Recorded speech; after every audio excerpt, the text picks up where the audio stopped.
पुन्हा एकदा आम्ही अटल नाट्य करंडकच्या निमित्ताने आम्ही प्रयत्न चालू केले की बालनाट्याचे सुद्धा या इथे गट असावेत आणि त्यासाठी आम्ही जोमाने प्रयत्न करत आहोत। या अटल करंडकामधूनच ते पुढे आलेले आहेत आणि त्यामुळे त्यांचं एवढं प्रभावी असं व्यक्तिमत्व हे तयार होऊ शकलेलं आहे। ज्या वेळेला लोकांच्या सोबतीची आवश्यकता असते ती भेटत नसते, अशा वेळेला तेथे अटल नाट्य करंडक हा त्यांच्यापर्यंत पोचावा आणि त्यांना आधार भेटावा यासाठी आम्ही प्रयत्न करत असतो। हॅलो, मी अदिती इट्स मज्जामध्ये तुम्हा सगळ्यांचं स्वागत। राज्यस्तरीय अटल करंडक या स्पर्धेचं 10वं वर्ष आहे आणि याच बाबतीत संवाद साधायला माझ्यासोबत परेश दादा आहेत। सर, कसे आहात? सर, अटल करंडक ही स्पर्धा आहे आणि माहोल वेगळा असतो अटल करंडक या स्पर्धेचा। पहिलं वर्ष आणि 10वं वर्ष किती फरक जाणवतोय तुम्हाला? मुळामध्येच आमची ही 10 वर्षाची स्पर्धा झालेली नाही, आमची ही स्पर्धा ती 18 वर्षांची झालेली आहे। आम्ही जिल्हास्तरीय स्पर्धा 2005 साली आम्ही चालू केलेली होती। त्यावेळेला आम्ही 14 संघांना घेऊन आम्ही ही स्पर्धा चालू केलेली होती। त्यावेळेला पण 3 दिवस चालायची, परंतु पनवेलमध्ये त्यावेळेला फुल फ्लेज असं नाट्यगृह नव्हतं, तर त्यावेळेला आम्हाला महाविद्यालयामध्ये ही स्पर्धा आम्हाला घ्यावी लागत होती। आणि आज ही स्पर्धा आहे ही वासुदेव बळवंत फडके नाट्यगृह पनवेल या इथे होत असते आणि मागील वर्षी आम्हाला 108 संघांनी प्रतिसाद दिलेला होता। तर मग स्पर्धा ज्या प्रकारे मोठी झालेली आणि नुसतं मोठं होणं हा कधीच आम्ही याच्यामध्ये आमचा दृष्टिकोन ठेवलेला नव्हता।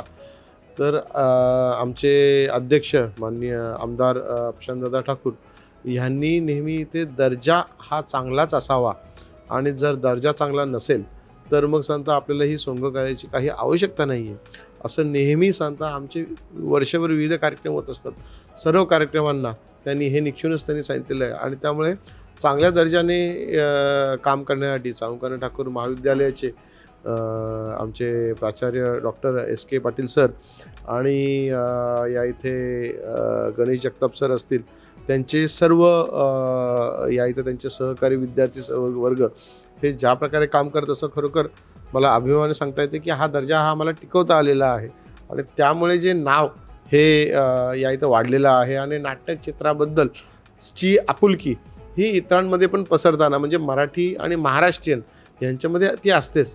तर पनवेल आणि हा नवी मुंबई क्षेत्रामध्ये कॉस्मोपॉलिटन वर्ग ज्या प्रकारे मोठ्या प्रमाणात वाढत चाललेला आहे, तर अशा वेळेला दिल्ली असेल, आसामी असेल, हे सर्वसुद्धा ह्या नाट्यकरंडक स्पर्धा बघायला आणि या क्षेत्राबद्दल समजा एक आपुलकी निर्माण त्यांच्यामध्ये होताना पाहून खरोखरच आनंद होतो।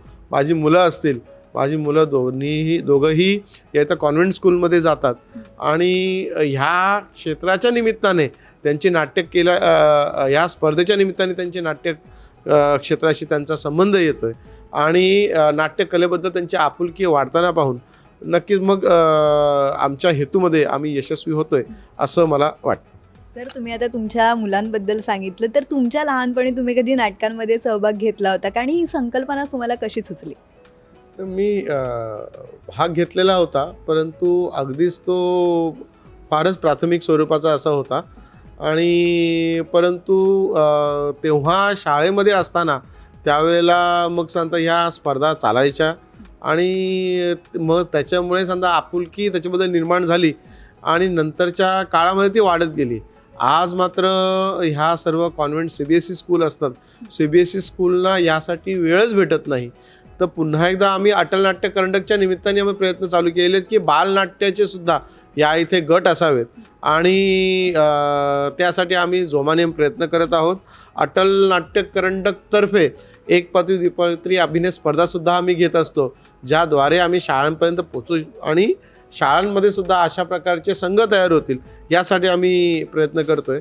आणि ज्या प्रकारे ज्या जिद्दीने या इथे सर्व आमची मंडळी ही काम करत आहेत आणि शाळांमधून सुद्धा ज्या प्रकारे प्रतिसाद लाभतोय, तर याच्यात यशस्वी होऊ असं मला नक्कीच वाटतं। अटल करंडक या स्पर्धेमध्ये एक वेगळी विशेष गोष्ट अशी आहे की ब्रँड अँबॅसेडर। तर असं तुम्हाला कधी वाटलं की ब्रँड अँबॅसेडर असावा आणि आत्ताचा जो ब्रँड अँबॅसेडर आहे एक इथूनच जो शिकलेला आहे, इथूनच घडलेला कलाकार आहे, तर या संकल्पनेबद्दल काय सांगाल? आम्ही 2005 मध्ये ज्या वेळेला आम्ही जिल्हास्तरीय स्पर्धा आम्ही चालू केली, जिल्हास्तरीय स्पर्धा चालू केल्यानंतर कित्येक अरसिक असतात आणि ते जेव्हा भेटतात आणि खुद्द या क्षेत्रातले पण असतील आणि ते ज्यावेळेला विचारतात की हा सर्व खटाटोप कशासाठी, असा ज्यावेळेला प्रश्न निर्माण होतो आणि मग त्याला प्रत्येक गोष्टीला मग साधारणतः प्रत्येक गोष्टीची तुलना ही तराजूमध्येच व्हायला हवी असं तर नक्कीच नसतं. पण मग सांगता हे जगच आहे ते स्पर्धात्मक आहे, हिशेबी जग आहे. मग सांगता यांना उत्तर पण सुद्धा सांगता त्या प्रकारेच दिलं जावं म्हणून मग आम्ही ब्रँड ॲम्बॅसेडर हा कन्सेप्ट चालू केला की या क्षेत्रामध्ये जो पाऊल ठेवतो त्याला कशा प्रकारे एक उत्तम असं सांगतात त्याला मग सांगा यश भेटू शकतो. ह्यासाठी आम्ही चालू केलं. आज आपण पाहतो की ह्या वर्षीचा आमचा ब्रँड ॲम्बॅसेडर अजिंक्य नानावरेजी हे आमच्या महाविद्यालयाचेच विद्यार्थी आहेत. या महाविद्यालयामधून अशा विविध प्रकारच्या स्पर्धा आणि हा अटल करंडक, या अटल करंडकामधूनच ते पुढं आलेले आहेत आणि त्यामुळे त्यांचं एवढं प्रभावी असं व्यक्तिमत्व हे तयार होऊ शकलेलं आहे. ज्या वेळेला मी स्वतः ज्युनियर कॉलेजला होतो त्यावेळेला मला हे कळून येत होतं की आपलं व्यक्तिमत्व, या आपल्या व्यक्तिमत्वामध्ये भरपूर सारे कमी आहेत. आपल्याला चांगल्या प्रकारे बोलता येत नाही, आपण एक गुड लिस्नर नाही आहोत, चांगले श्रोते नाही आहोत आपण. तर मग ह्यासाठी काय करायला हवं. आणि बऱ्याचशा साधा आम्ही त्यावेळेला पाहायचो पेपरमध्ये ॲड असायच्या त्या मुंबईसाठीच्या असायच्या. मुंबईला एवढं जा ये करणं हे त्यावेळेला खरोखर त्यावेळेला लोकलसुद्धा नव्हती. मी गोष्ट करतो आहे ती 91 आणि 92ची करतो आहे. मग अशा वेळेला अशा प्रकारचे कार्यक्रम जर आपण आपल्या स्थानिक परिसरामध्ये जर अशा प्रकारचे कार्यक्रम केले तर मग नक्कीच सांगता त्याचा फायदा हा स्थानिक तरुणांना, स्थानिक मुलांना हा होऊ शकेल आणि त्याचं व्यक्तिमत्व विकास होऊ शकेल. आणि हे आम्हाला जाणून आलं. आणि मग सांगता आपली स्पर्धा ही जर लोकांच्यापर्यंत न्यायची असेल, आपली स्पर्धा ही किती मोठी आहे आणि याचे फायदे तोटे काय आहेत हे सुद्धा जर दिसून आलं तर मग त्याचा फायदा हा या नाट्य क्षेत्राला, कला क्षेत्राला होऊ शकेल. आणि त्यासाठीच आम्ही ब्रँड ॲम्बॅसेडर म्हणून अजिंक्य नानावरे हे एक अतिशय सक्षम असं हे नाव आम्ही या इथे पुढे आणलेलं आहे की या क्षेत्राच्याद्वारे एक कशी दमदार पर्सनॅलिटी ही पुढे येऊ शकते.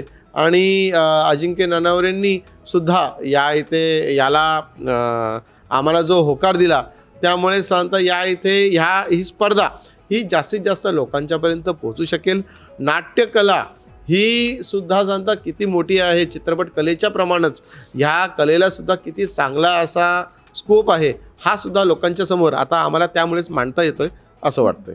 सर, अटल करंडक या स्पर्धेमुळे कलाकार घडतो असं म्हणायला अजिबात हरकत नाही, कारण की 10 वर्ष सातत्याने आणि त्याआधी मल्हार करंडक सुरू होतं. तर आता या स्पर्धेसाठी 100हून अधिक संघ आलेले आहेत.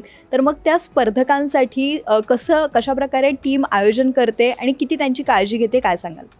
आम्ही आमच्या दृष्टीने हे सर्व जे संघ आहेत हे सुद्धा आमचे ब्रँड ॲम्बॅसेडरच आहेत. जर त्या संघांना प्राथमिक फेरीच्या वेळेला त्यांच्या कॉलेजच्या, त्यांच्या घराच्या आजूबाजूलाच जर ते केंद्र असेल तर मग ते चांगल्या प्रकारे तिथं ते कला हे पेश करू शकतात आणि त्याद्वारे नाट्य क्षेत्राच्याबद्दल आणि त्याचबरोबरीने त्यांची जी संस्था आहे त्या संस्थेबद्दल पण जास्तीत जास्त मोठ्या प्रमाणामध्ये ते जाहिरात करत असतात असा एक आमचा समज आहे आणि असं होणं आवश्यक आहे. आणि हे ज्या वेळेला या इथे येतात आणि ते कला पेश करतात त्यामुळे आमच्या पनवेलमध्ये, आमच्या नवी मुंबईमध्ये या इथे मोठ्या प्रमाणामध्ये नाट्य क्षेत्राबद्दल, कला क्षेत्राबद्दल जागरूकता ही निर्माण होते आहे. आणि त्यामुळे सांगतात त्यांना हे जे सर्व इथे कला प्रदर्शित करण्यासाठी हे जे आलेले सर्व मंडळी आहेत ह्यांना मनापासून त्यांना त्यांचं काम करता यावं ह्यासाठी या इथे आमचे चांगकाना ठाकूर महाविद्यालयाचे सर्व जे स्वयंसेवक आहेत, जे विद्यार्थी आहेत, खरोखर मनापासून सांगता त्यांच्या घरातलाच एखादा व्यक्ती असावा अशा प्रकारे त्यांची सेवा करत असतात. जे प्रेक्षक आलेले आहेत त्यांची सेवा करत असतात. त्यामुळे या इथे त्यांना वावरताना प्रेक्षकांनासुद्धा या इथे यायला हे नेहमी आवडत असतं. तर मग त्यामुळे सांगता आम्ही ह्या सर्वांना मग ते हे कला प्रदर्शित करण्यात आलेले हे सर्व कलाकार, हे सर्व प्रेक्षक हे सुद्धा आमचे ब्रँड ॲम्बॅसेडर आहेत अशा प्रकारे समजा आम्ही समज करून घेतो आहे. आणि त्यामुळेच या इथं अटल नाट्य करंडकाचे आणि नाट्य क्षेत्राचे, या नाट्यकलेचं सुद्धा नाव किंवा आणि त्याच्याबद्दलचा एक सांगता त्याची प्रतिभा ही जास्तीत जास्त पसरावी यासाठी जे प्रयत्न चालू आहेत त्याचा नक्कीच फायदा हा ओव्हरऑल सर्वांना होऊ शकेल असं मला वाटतं. सर, स्पर्धेची विशेषता जसं मी सांगितलं की ब्रँड अँबॅसेडर ही आहेच, पण अनेक नवनवीन पुरस्कार देखील या स्पर्धेतून मिळत असतात. यावेळेस जीवनगौरव पुरस्कार हे ज्येष्ठ अभिनेते मोहन आगाशे यांना मिळणार आहे, त्याबद्दल काय सांगाल? माननीय मोहन आगाशेजी ह्यांचं जे कार्य आहे हे आपण फार जवळून पाहिलेलं आहे आणि आम्ही जीवनगौरव पुरस्कार देताना मुळामध्येच आम्ही सांगता अशा दृष्टीने आम्ही प्रयत्न करत असतो. मोहन आगाशे साहेबांचं नाव हे फार मोठं असं आहे. आम्ही त्यांच्याबद्दल बोलणार नाही, परंतु असे अनेक सांगता कलाकार आहेत की ज्यांच्यावरती हा सांगताचा प्रकाश जो जात नाही आहे त्यांच्यापर्यंत पोचण्यासाठी म्हणून आम्ही या जीवनगौरव पुरस्कार हा आम्ही चालू केलेला आहे.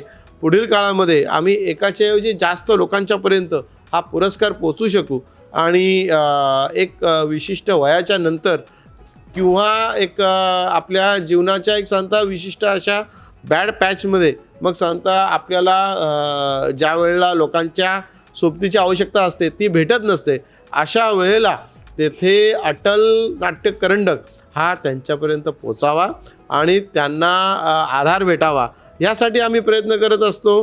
त्यांच्यावरचा जो फोकस हा हटलेला आहे तो पुन्हा त्यांच्यापर्यंत यावा यासाठी आम्ही प्रयत्न करत असतो. आणि या इथे डॉक्टर मोहन आगाशे यांनी या इथं आम्हाला या पुरस्कारासाठी आम्हाला जो सांगता होकार कळवलेला आहे, खरोखरच सांगता आम्ही त्यांचे आभारी आहोत की ह्यामुळे आमचा हा जो काही मोटिव्ह आहे त्याच्यामध्ये आम्ही यशस्वी होऊ शकू असं आम्हाला वाटतं. धन्यवाद. Thank you sir. मराठी चित्रपटसृष्टीतील लेटेस्ट अपडेट्स आणि गॉसिपसाठी आमच्या चॅनेलला सबस्क्राईब करा आणि बेल ऐकन दाबायला विसरू नका.